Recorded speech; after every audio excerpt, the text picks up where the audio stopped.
Hello, I'm Shane Silsby. You're listening to the Public Works Podcast, the show where we talk to leaders shaping the infrastructure that helps keep our communities moving forward. I'm here on site in the city of Chandler. This is Chandler City Hall right behind me in the Valley of the Sun in Arizona. We have a special interview coming up with Ray Dovalina, who currently works at the city of Chandler, but he and I work together at the city of Phoenix, and he's worked in multiple regions in multiple states across the country. So it's going to be an interesting show. Ray is a veteran of the public works profession who has spent his career building stronger, smarter, and more connected communities across multiple states, as I mentioned before. From his early days in engineering to managing complex capital improvement programs, Ray has developed a leadership style grounded in service, transparency, and long-term community value. In this episode, we'll explore how working in different regions has shaped his perspective on infrastructure and working with people, what it takes to lead teams across multiple jurisdictions, and how effective capital planning can transform the future of public works infrastructure for a city, for a region, and for neighborhoods. Whether you're a city manager, an engineer, or just someone who appreciates what happens behind the scenes to make our cities thrive, this episode offers lessons in leadership, adaptability, and vision. So sit back, turn up the volume, and get ready for an insightful conversation with Ray Dovalina right here on the Public Works Podcast. Hope you enjoy this episode. Welcome to another special episode of the Public Works Podcast. I'm your host, Shane Silsby. I'm here on site with Ray Dovalina. We're downtown right outside of Chandler City Hall, which is behind us there in Chandler, Arizona. Excited to chat with Ray today on this episode and appreciate him taking some time to share his story with our listeners. Say hello, Ray. Thanks, Shane, for coming in. A great day today. It's a little bit brisk outside. It's about 55 degrees out there. So thanks again for having me. That's good. We always refer to the temperature in Arizona, right? We just make sure everybody knows either how hot or how great the weather is, especially this time of year. We appreciate you taking some time with us today. Raimundo Dovalina, we're going to go by Ray today, right?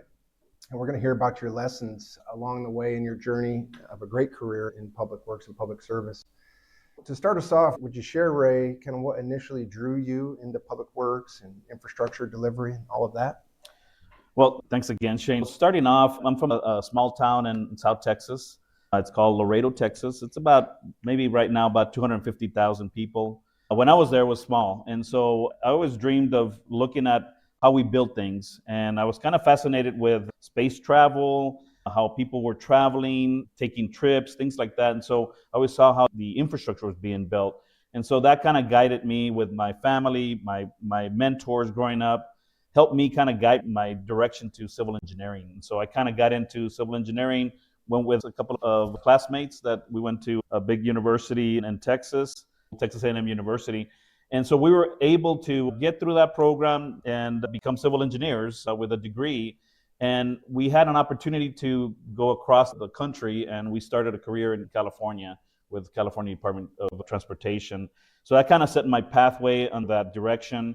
Had also aspirations to live in a big city and wanted to kind of look at other avenues to see if I could go to a big city. My dad always told me, hey, why don't you work for a government?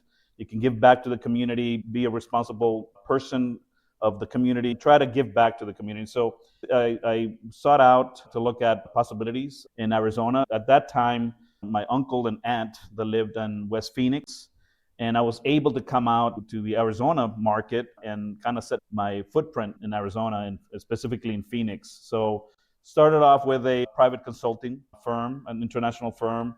I was lucky to work in Nevada. At the time, we had work in New Mexico, some in Arizona, but also in Nevada, and got to meet a lot of other folks that were building things in Nevada back in the early 1990s. I was very fortunate to see that, not only coming from California, a beautiful state, but also coming to another state in Arizona, but also having the ability to go and look at another state like Nevada and seeing it grow and how it was growing back in the early 1990s and the expansion that they did with their freeway system. And so I was part of that. It felt like a lot of work was being done, a lot of impact to the community, making sure that we were building things that were going to last for a long time. And so that kind of has been shaping me as we've gone along with my career. I've done other things. I've moved on to other places. One of the things in my mid-career, I wanted to learn about financing and funding and grant applications and federal funding and local funding. And so that kind of harnessed me to go to Texas for about 2 years. Did a great program out there in West Texas, working with great people at Texas Department of Transportation. All of those things have helped me basically grow as a professional, be part of a society, a community, and give back to the community and make a difference. Yeah. That's what I've been trying to do. Right. You mentioned big agencies. I think you hit that pretty well. For our listeners, Caltrans, the largest state transportation agency in the country, Texas DOT, probably right there too, if not, in the top three. Then you have City of Phoenix, fifth largest city in the country. Then you have Harris County, which is maybe fourth largest county in the country. Yeah, so that's hitting some big ones. Yeah, that's great.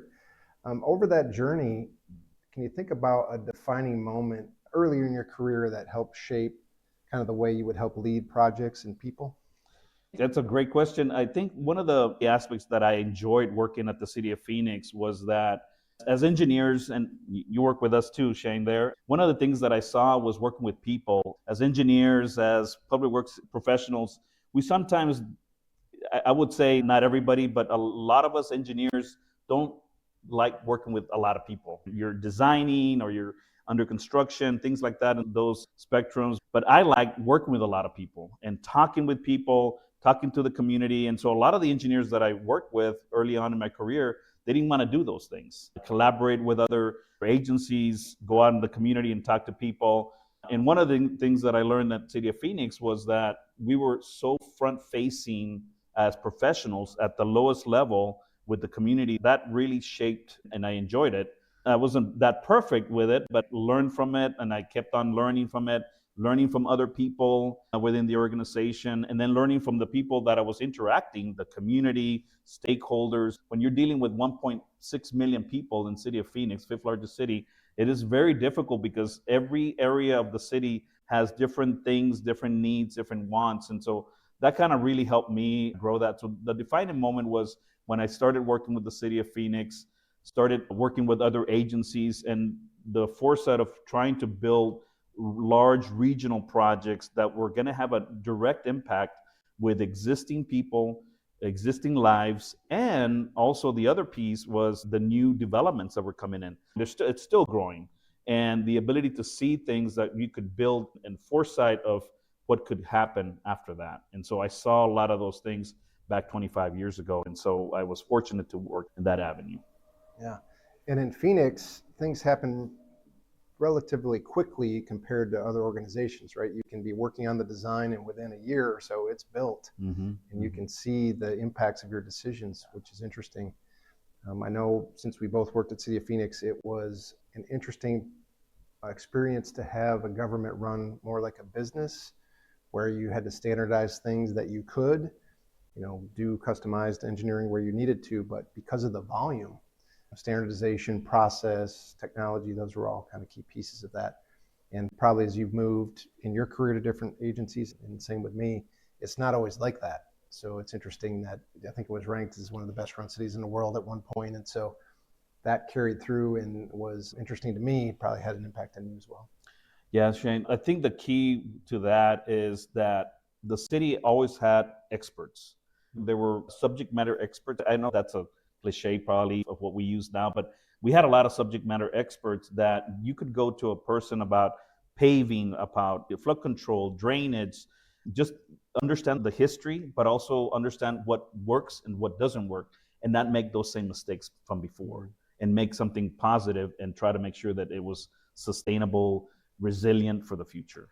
That's a good point. It's one thing to standardize and have a process, but somebody has to set that up first. And then you need a go-to for less experienced staff to just do a touch base to get that reassurance to say, okay, go in that direction. That's a good point. I hadn't thought about that. When you were going through all of that at Phoenix and other places, did you have some mentors or role models that influenced your approach to managing projects process or community service? Yeah, I've always had a lot of mentors. I still have them right to this day. I think I have about 5 mentors that I communicate regularly. I've been fortunate to work with individuals that we work with that are mentors of mine, but also working with other agencies and also having those folks, not only when I work with them, but then after that, I've been very close friends with them. And they've helped me with situations where you can call somebody and has either gone through that situation or at least understand the situation and can give you some insight. Also, I had a first cousin that worked at IBM, and she introduced me to one of my mentors that I have right now, that I've had for at least 20 years. And he was an executive at IBM. He was from South Texas as well, from the same areas that I grew up. I've kept those relationships, and it's helped me with the development of my professional growth.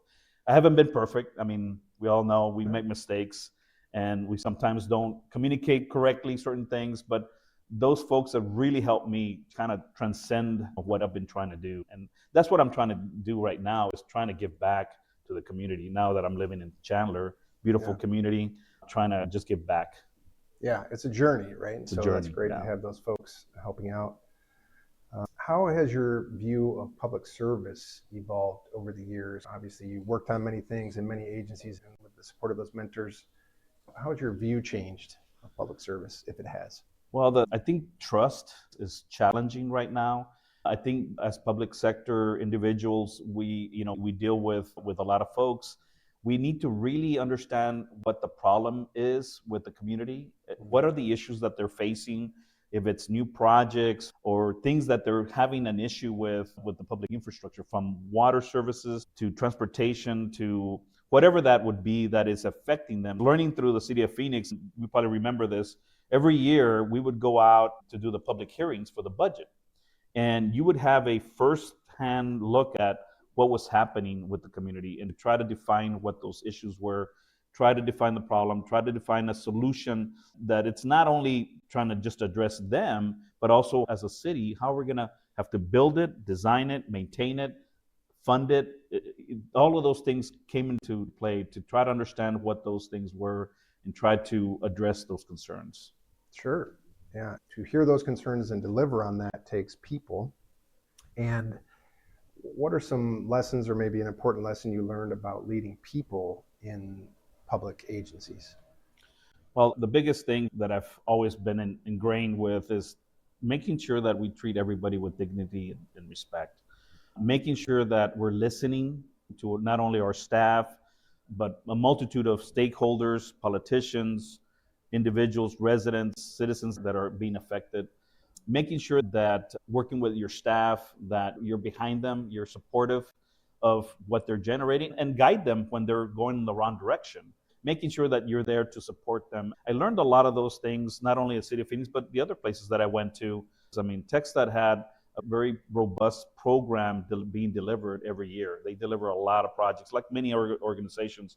And there was a lot of high expectations and a sense of urgency to get things done. And so I think having a community that has political leadership, has active engagement by the community members, and has a robust infrastructure agency that can deliver those things makes the good recipe to delivering a good, sound infrastructure.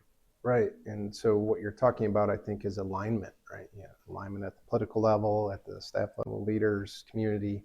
If you have alignment, you can go pretty quickly in government. Mm-hmm. I think that governments get kind of a bad rap on being slow or not innovative, but because of the community engagement piece, it's a bit of delivery by committee. And so it's not intended to be efficient. And we try to make it efficient where we can, but that core piece of involving the community, involving the public, it doesn't make it efficient, but it does get input for what we need. So good point. You talked to us about your journey, about working in different regions and different states. So I wanted to chat with you about that because it's very unique. Not only have you worked in different states, different agencies, but different climates, basically. As we go into that, how have you seen, maybe you can talk about each state really quickly, but how have you seen public works priorities differ from place to place that you've been? That's a great question. I think coming mainly from Arizona as a professional growing up here, we have the somewhat cold weather, not snow, but cold weather, but then you have the summer times. I mean, in between those time frames, we have these storms that are devastating to the community. And not only in Phoenix, but the whole valley, the Valley of the Sun that they call it here. And it's so devastating because even though we only get about 4 inches of rain a year, when I got here, I think it was 7 inches a year. Now they get 4 inches a year, roughly 4 inches. The challenging part is not the amount of water throughout the year, it's the amount of water that falls in a certain time frame. And that's some of the challenges that I see here compared to Harris County. Harris County is a very large county by area, and their biggest challenge is not the continuous rain that they have, but it's also the hurricanes, the storms that come in. And so you see different things from a maintenance aspect that are different than here. Here, we could try to deal with it prior to the storms coming in, but there's a lot of sediment transport here. When you go to Houston, it just rains a lot over there. It's just a different environment because you don't have that sediment transport because you have a lot of ground cover. There's a lot of grass, but there's other issues. Power lines go down. There's a lot of those aspects that we don't see a lot here that happens in Southeast Texas. But then if you go to Hawaii, like I spent a little bit less than 2 years in Hawaii, they have a different perspective as well. I lived in the Big Island, and you had the windward side, the leeward side, and one of the sides was desert. It had very little rain, some rain, but not a lot. But then the other side, let's say, for example, Hilo side, is the wettest place in the whole country. Hilo, Hawaii is the wettest. They get 140 inches a year. And so they had different things that they had to deal with. Bridges that would get moss, they would have to go and spray them down. But any type of moisture, as you know, it gets into the concrete, it gets into the rebar, it's just going to fatigue that infrastructure. Seeing those things, how they kind of work and how the agencies work towards that was very interesting. The type of environment, the geography, the topography, that's been very interesting for me to see across the Southwest. Yes, and we've talked over the years, and I didn't hear that stat. We didn't talk about that level, but it went from 4 inches of rain here per year to 140 inches in Hawaii. So that's interesting. And it reminds me of even in Southern California a little bit, but especially here, you have these large flood control channels, and people sometimes say, well, why do we have these big channels, right? It never rains. But your point is, well, when it does rain in a short period of time with high intensity, you see those things will fill up. So that's interesting. So that all kind of leads me into my next question about adjustments that you may have had to make between moving between municipalities or regions. Obviously, adapting to rainfall, one thing. Other thoughts about adjustments between regions? Or Well, yeah. So I think we all have a set of rules and regulations and codes that we as civil engineers have to abide by. But in all these places, they have a standard of practice that they deal with. And from a lot of the organizations, and there's some that are good standard of practices and some other ones that are not that good as standard practices. Or outdated. Or outdated. That's a good point. And so it's been interesting because I've learned from those things and I've taken things from different places and try to use those as well. It's always hard to go into an organization and try to make too many changes because things are already working. And how can you be just a little bit of an enhancer to help them better deliver those things? So I've tried to learn from those things. I think the key has been that obviously the larger organizations are going to have very structured standard of practices and these standard of procedures. Smaller organizations are not going to have that capabilities. I've been amazed here with the city of Chandler. They have a lot of standards, SOPs and standard of practices that I've been very impressed because they've developed a pretty good sound organization in delivering their projects, and they're pretty healthy here. The funding, we have a new city manager, we have a lot of new directors, and so it's been very interesting just being here about 5 or 6 months. It's been very interesting. And some of our old colleagues have worked, people kind of move around, they retire, they go to other places. We have folks from Phoenix that came here as well. There's some retirees that came out here too. That's interesting. It almost seems like it's a necessary thing that happens where we're in a growth region, right? These cities are growing and growing at heavy volumes or every year, adding population. And if you don't get your act together, you can get overwhelmed pretty quickly. Well, maybe a city back on the East Coast that's been there for hundreds of years and it's kind of landlocked. They might be able to move a little slower. Things aren't happening as much. Other things probably important are happening there. But here, just the volume of things that are going on, developments, housing, infrastructure. If you don't have some standards of practice or procedures, you would get overwhelmed pretty quickly, I would think. This is kind of part B of the first question, and that is if you had any advice that you give to leaders who are adapting to new communities or dealing with new regulations. First thing you said was don't try to change everything at once, maybe look at enhancements or tweaks. Any other thoughts on that for leaders? I think now that we're in this more of a digital social media type of environment, we really need to kind of make decisions based on data and making sure that you're developing good metrics, not only for the organization, but also what are the expectations of the community. Because at the end of the day, we're working for the taxpayer. And how do we do our best to deliver the best, excellent quality of projects that are being paid by the taxpayers? It's not only delivering the projects, but also working with our industry. We have our consulting community, we have our construction community, and so we're all working together to deliver the best quality projects that we can. And hopefully, I'm not going to say cheap, but a reasonable, good cost for the taxpayer. So I think it's trying to make sure that we're communicating effectively that. Yeah, good point. If you're not promoting, and maybe that's too much of a marketing term, but if you're not promoting what's going on, some in the community might not know where their tax dollars are going, and they just would say, well, like, just keep paying taxes and I don't see the benefit. The dollars are going to something, either a service or a project, and so if it's not promoted, then perhaps they're losing some credibility for that agency. So that's a good point. So part of the delivery of tax dollars in an objective way is through capital improvement projects and programs. I know that in some of the early agencies I worked with, we had a list of projects or capital improvement projects, but it was really when I worked with you in Phoenix that I learned more about the programming aspect. Right? Project is one piece of a system done at one time, but a capital improvement program is multi-year, multi-funding, multi-phase, and so you helped set that up in my journey. For listeners that are unfamiliar with that process, how would you define a capital improvement program? I think the best way to define it with how to develop a capital improvement program is really understanding what are the needs of the community, understanding what you need to tackle or at least identify the challenges that you're already facing, not only existing infrastructure, but also correlated back with the general plan. Maybe the community has a general plan that's looking for future development. We had impact fee areas in the north and south areas of the city. And so aligning those aspects coupled with community input, defining those risks, defining the cost of these things, defining is there an opportunity to leverage other funding sources, federal grants, county flood control districts, DOT funding, looking at those aspects and defining those opportunities that will help you define your capital improvement program. That's probably the best way I can explain that. I think the critical aspect is making sure that we define the problems that we have out there and try to find the solutions, but then also figure out what's the best time to deliver those projects and what kind of funding, the color of money that we're going to be using for those projects. The key is to leverage as much as you can with other funding sources. Right, so you're talking about a community's priorities and trying to then represent those through projects, if you will, and laying that out. So what are the key ingredients of that capital improvement program? We call it a CIP, but when you look at that document, what are the key elements of that?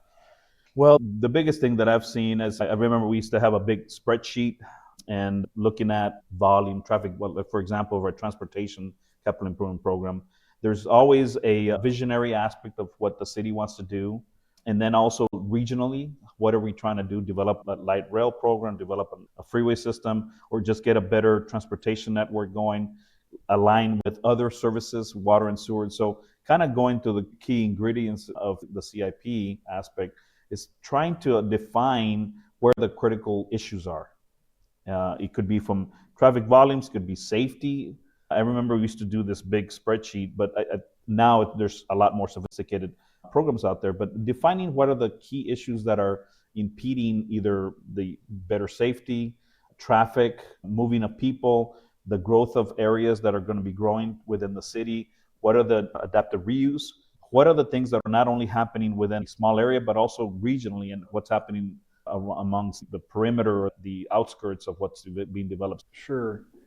And there's never enough money to meet all the needs. And so your point is trying to balance what you might need for expansion or growth versus your existing infrastructure that might need to get rebuilt or replaced as density changes throughout a community.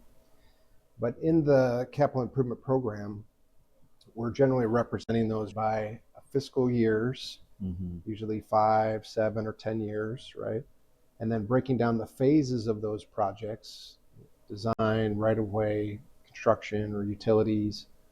And your point earlier about planning that out, then when you see what phases are being done in what fiscal year, then you can work with those regional agencies to say, hey, our construction for this project is hitting in year 3. Can we line up that funding to help with that? Additionally, I think it's helpful when you have those phases because you can then align your teams, your functional areas to their piece of the pie.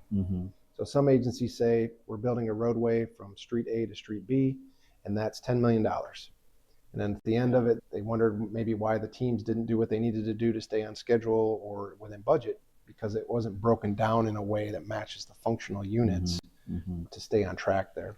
So very important aspect. But that's kind of on the capital side. And in the public sector, obviously, we have operations and maintenance. From your perspective, how do we balance immediate maintenance needs versus those long-term capital improvement goals? It's new technologies. What are the new technologies that are being used right now? What can we use to extend the life of just paving? What can we do for existing basins? Maybe there's drainage, stormwater, drainage systems that we have to keep on maintaining, or it's collaborating with another community. We're surrounded with Phoenix and other communities. You always have an abutting other community. So trying to balance how can we do things a little bit more faster, a little bit more quicker, and not have hindrances on roadblocks of, can we build this, but we need to have an agreement. It's trying to balance those needs with the governances that we have across all these agencies, the county, the state. And so trying to define those things, trying to make things better as we move with this profession that we have in public works, and trying to define those things. It's defining those problems, talking to the staff, the field people that are out there, dealing day to day, understanding what their challenges are and what can we do as a professional in the same organization to try to deliver a better product out there and try to address that. Good point. In metro areas, there isn't sometimes a discernible boundary between two cities. You're just driving down a street, everything looks the same. All of a sudden there's a sign that says, hey, you're in Chandler. So if you're not cooperating in a multi-jurisdictional way, then the roadway users cannot be served to the maximum that a government can provide that service, because the user doesn't care, right? They don't know. They don't know. So yeah, that cooperation is interesting. Then of course, with operations and maintenance, we're talking about asset management, management of existing assets versus building new assets. So different ways to look at that. You mentioned this a little bit, but what role do you think that data plays in project selection and prioritization? We've always been using some level of data. I think now with the integration of all these new platforms that we have, one example that we're using a lot here in the city of Chandler is the geographical information systems. That is a very powerful tool. I've seen it being used with a lot of aspects that we've used in the past, but also how it's integrated with the asset management. And there's so many different asset management systems out there that a lot of communities use. But if it's integrated back to a very sound GIS database, that can really provide a community a great aspect of how to deal with problems, how to have an inventory of what's been built, when was it built, when do we need to replace it, like water lines, like sewer lines, just a multitude of things. So I think as we're developing these new artificial intelligence systems and machine learning systems, we really need to have a good sound information. If we don't have good data, we're just not going to be able to determine what are the critical issues out there. Sure. So we need to have good data. Yeah, to create data-driven decision-making. But that data can get pretty complex. And so from your perspective, how do you communicate those complex project plans either up to a city's leadership or an agency's leadership or management, and then to the residents of the community? How do you take the complex, make it digestible? Yeah. One of those examples is the city of Chandler just passed their bond program, their general obligation bond program. So I think that's one of the facets that a lot of public agencies go through. I've been lucky to work with the city of Phoenix's bond programs. There was like 2 or 3 of them that we worked on in the span of time that I was there. Those were coupled back to not only the community, city of Phoenix, but also the region, the Maricopa Association of Governments region. It was tied back to that, as well as the regional freeway system. I think having the understanding of how we define what the community wants, how do we define those projects and deliver those, it's going out in the public, talking to the public, having community gatherings. I wasn't here when they went out for the Chandler one, but they had a very successful election last year. And if you see a lot of the communities, I worked a little bit on the city of Buckeye.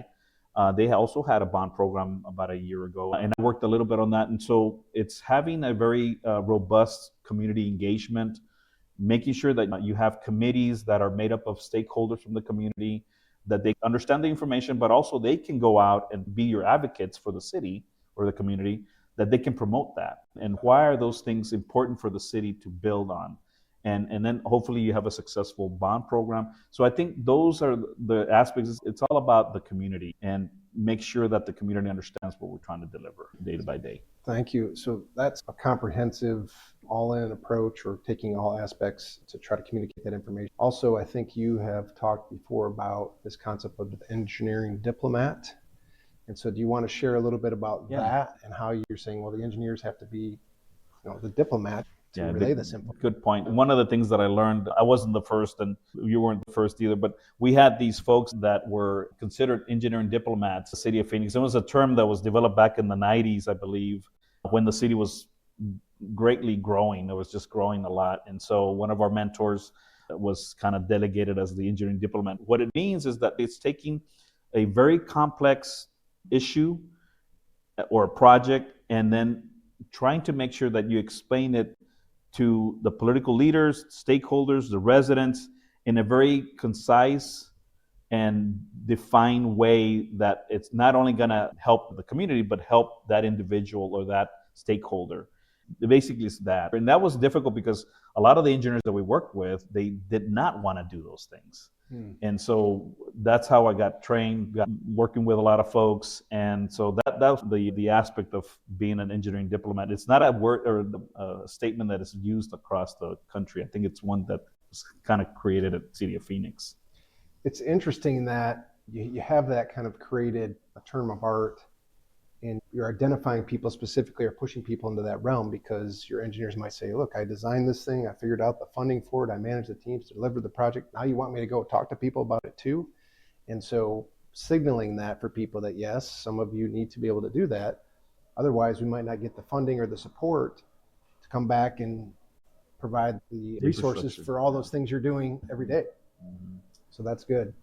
Capital improvement programming is fun, I think, because you get to figure out the priorities of the community, as you said, and then try to see those through to implementation, and you can kind of see all phases. But at the end, you get to go to a ribbon cutting or something like that and see how you improve the community. Would you like to share an example of a capital improvement program project that you're particularly proud of? Or we can talk through a few of them here, or one that truly made a difference for the community. And then we have a few here that we can talk about, and there's a couple of different elements. So just maybe take some or all of them. We can walk through them and give us your thoughts on those. Yeah, there's been a lot of projects out there that you worked on, that I worked on. I will start off with a flood control project that about 25 years ago was to help build the southwest area of Phoenix. It's called Laveen, the Laveen village area. And so that was up and coming community in transition as well. The biggest challenge out there was a potential for a floodplain, for a FEMA designated floodplain. And so our goal was to work with basically agreements and also collaborate with the flood control districts. Phoenix has always had a very good relationship with the county. And so we were able to not only work with the funding aspect of a capital improvement project, but also work with the development community. The development community had most of the land being compiled from families that were eventually going to sell their properties for potential development. And so we collaborated not only with the county, but also with the development community. It was something that we call it public-private partnership. At that time, I don't even think the triple P kind of concept, but we were kind of working in those avenues of building an infrastructure, working with the public, working with private, and building an infrastructure channel, basically a floodplain channel that would contain the floodplain eventually. And then everything outside of that channel could be developed and not be in a designated floodplain. So that was one of the defining projects that I saw that was so amazing that now when I drive out there, it's interesting when I see this development that's grown and beautiful buildings, and it's just helped shape further the community of the city of Phoenix. The other one that's kind of aligned with that corridor or that area too is working with ADOT, with Arizona Department of Transportation, and with the South Mountain Freeway. One of the biggest projects that the agency went through, all of it within the city of Phoenix, 22 centerline miles, entirely within the whole city of Phoenix. It was a great project to work on, and just kind of looking at how things were being developed and working through the issues, a lot of environmental issues, community issues, agencies. And so working with all those aspects was very interesting, and ultimately building that bypass through the downtown of Phoenix. So that's another one. And just a couple of those big projects, they sound interesting and maybe simplified when you talk about them for a minute, but those are decades long initiatives likely. And so that makes the completion of that, I think, so much more recognizable and sweet, right? Because you got that done. Exactly. All right. Another one is light rail. Light rail. Phoenix Light Rail. Backyard here. Phoenix Light Rail. My first couple of years with the city of Phoenix, I was a contract employee for the city of Phoenix, working for the transit department. I was very fortunate to work with a senior engineer, and we literally walked the whole site, the whole corridor, from Phoenix all the way to Mesa, the original site, and they built most of that, and got to learn a lot of things on how a community plans, designs, and constructs a robust light rail system. That's been since the 90s, because we were looking at this since the 90s. And opening it in 2008, that's the first line that got opened, the starter line.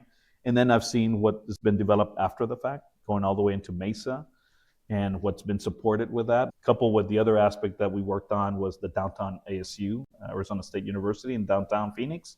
That was another aspect that just kind of fueled all these infrastructure projects that we were building in concert. And so just being a part of that, seeing how you go from, let's say, maybe 2,500 students to now I think they have maybe 30,000 students there. And having lived there in downtown Phoenix for about 10 years and seeing the growth, and he went to Arizona State too, and taking light rail and going to school and working. And so just seeing that whole aspect of how projects are developed, how projects are delivered, and the benefits of what happens with these communities. It's amazing what these projects can do.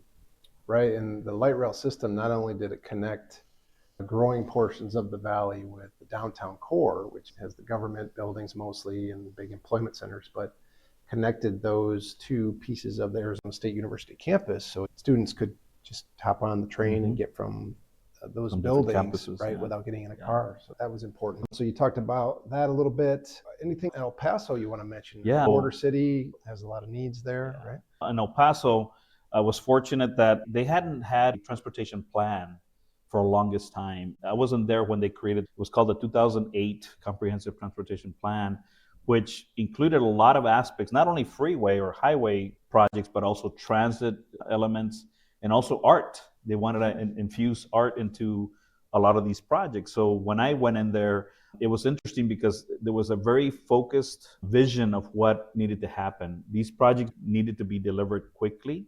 They needed to be delivered, economically. What I saw in Texas was, and granted, I'm originally from Texas, but I hadn't worked there as a professional. And their whole concept over there was the rise of the ocean, rises all the other boats up. Yeah. For the longest time, I think El Paso was unfortunately not getting their fair share of the funding. And like everything else back in the 2000s and early 2010s, funding was very difficult. And so one of the reasons that I went to Texas was to learn about all this innovative financing. I wanted to get into a lot of the things that Texas was doing, and they're still doing to this day, but they had transportation reinvestment zones. So a lot of innovative funding sources were being generated to deliver those projects in their plan. So That's great. And you also came over maybe with some of your colleagues when I was at the County of Orange, and you gave a presentation on innovative financing, I recall, and that was well received. So appreciate you doing that. So you became kind of an expert in those components, which is cool. Thank you for that summary and talking about capital improvement programs, very important piece of any city. Now we're going to get into a few kind of quick fire lightning round questions for you. Ray, what's the best leadership advice that you ever received? Whether you wanted to receive it or not, what was the best advice you ever received? So I think being a good listener. I think being a leader, you need to be a good listener and understanding what's going on.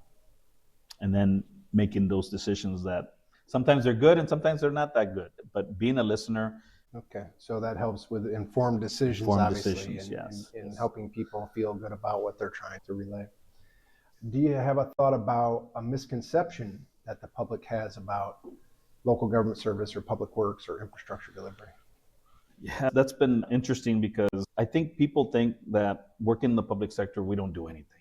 I always get those comments sometimes. And what's different in the public sector compared to the private sector, as we've worked in the public sector and private sector, I think in the private sector, there's some structure on how you work with your management team. But in the public sector, you really need to work with people that you don't have any connection to. I mean, they might be in a different department because you're not going to have all the answers.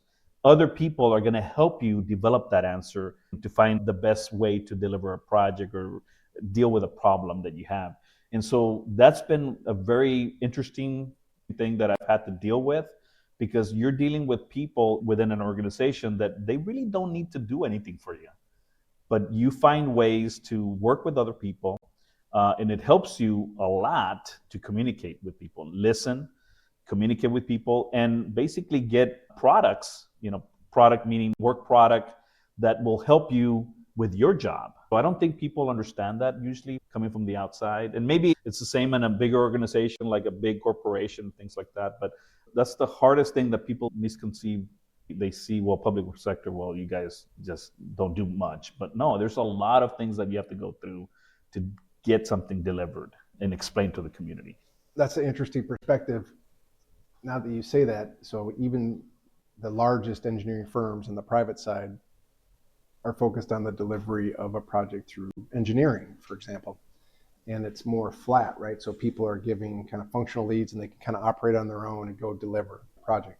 And the goal of the private sector generally is to create repeatable processes to make money. In local government, it's less about the project in the beginning and more about the people. And your point is those people have their own things going on, and that agency called a city, not a private engineering firm, has all these pieces and parts which may or may not interact together until you get to a project delivery or a service delivery or community interest element, and now you have to work together. And so maybe when people think about, well, in the government agency, you're not working as hard or whatever, maybe it's the misconception that we're talking about here is about the way productivity is defined, right? A productive day at a local government could be you met with multiple people, you gained alignment, you had to use some power of persuasion or influence to move that thing forward. And it could only be done in that personality spectrum. But at the end of the day, the project, the actual dirt on the road or on the project site didn't move, but all those things you did at City Hall helped it move the next day. So maybe the misconception is how we quantify productivity. One of the things that I learned at City of Phoenix was that they had these middle management type of positions that I've never seen anywhere else, where you would have a light rail coordinator, you would have a freeway coordinator, a floodplain manager. They were at a midpoint or middle manager type of situation where even though they had limited staff, they had enough supervisory or management level type of decision making. Not only they could work within the organization, within the city of Phoenix, but also go out, because you don't want to have a bunch of folks going and talking to another agency. You wanted to have a funneled one individual that represents the community and trying to either collaborate, deliver projects, work with another community or work with an agency to make sure that our interests were being met from a community, but also trying to collaborate with another community that had funding too. I learned that a lot with the city of Phoenix. They had very focused lateral coordinator, freeway coordinator, federal grant coordinator. And so I've seen some of those things here as well in other communities, like City of Chandler, they have a federal aid coordinator. All of the federal aid aspects come to this person to make sure that we're following the rules. We're following the makeup of what the rules are. And so that's been very interesting. So single point of contact. Single point of and contact, yeah. consistent messaging. Interesting. Well, that's an experience you had, but you're very experienced in your career and others are building that experience. Well, if you had a message to young professionals entering public service or public works or infrastructure delivery, what would your guidance be? What advice would you give them? Well, my focus would be more on what are the trends that are being developed right now. If you're in this profession, in public works profession, what are the things that are making an impact with the community? Is it through new technologies? It could be new, materials. What are the things that are important to a community? I think at the end of the day, you really need to understand the planning aspect, the human capital aspect of an organization, and then also the funding aspect. How is money coming in? How is money coming out? Fully understanding those three elements of an organization, it can be private, it can be public. Those things are the core of how's the organization being planned for the future, how is the human capital being trained for the future, and what is the funding sources, what are the revenues, what are the expenditures. It's understanding those things to make sure that you're fully immersed with that. Also, being a part of organizations, professional organizations. There's the engineering ones, there's all the different ones that we have, APWA and ITE, ASCE. So having also a professional network that you can tie into that it can help you as a profession. Good point. Not every day is going to go smoothly, right? Yeah. And you might need those connections to help out. Is there anything else we missed today, Ray, that you wanted to add, or anything you want to plug for what's going on at the City of Chandler, or what's next for your journey? Well, I appreciate you coming in to Chandler today, Shane. I think the biggest thing is just trying to make sure that folks, if you have a young person, an individual that's coming through high school or things like that, for the next generation to seek out mentors. We talked a little bit about my mentorship. I think it's seeking out mentors. I don't think we do enough of guiding the next generation and seeking out mentors. And that's been helpful for me. As a parent, I think sometimes we might lose sight on that because you can't tell everything to your kids, but also you could have other people help. And I've had the fortunate of helping other individuals and go through their journey in public works. So I've had mothers, parents, fathers, and hey, can you talk to my son or my daughter? And that's been very fulfilling. And you see these folks that they've grown up from, little children to now they're professionals. They're working in the profession. They're making a difference. They're making an impact to the community.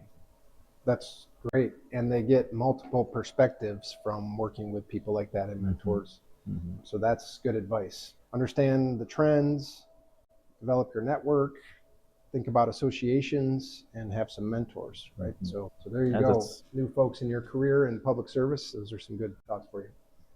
So that has been Ray Dovalina. Thank you for sharing your story today, Ray, and your journey and insights.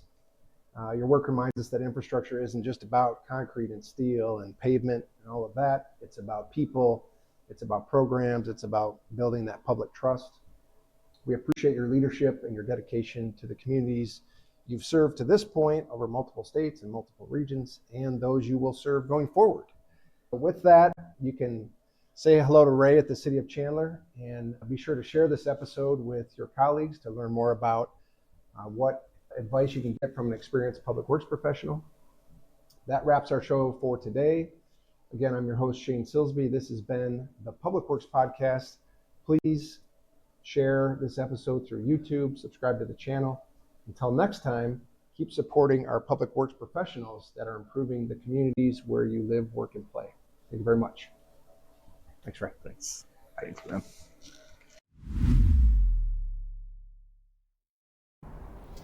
That wraps up today's episode of the Public Works Podcast.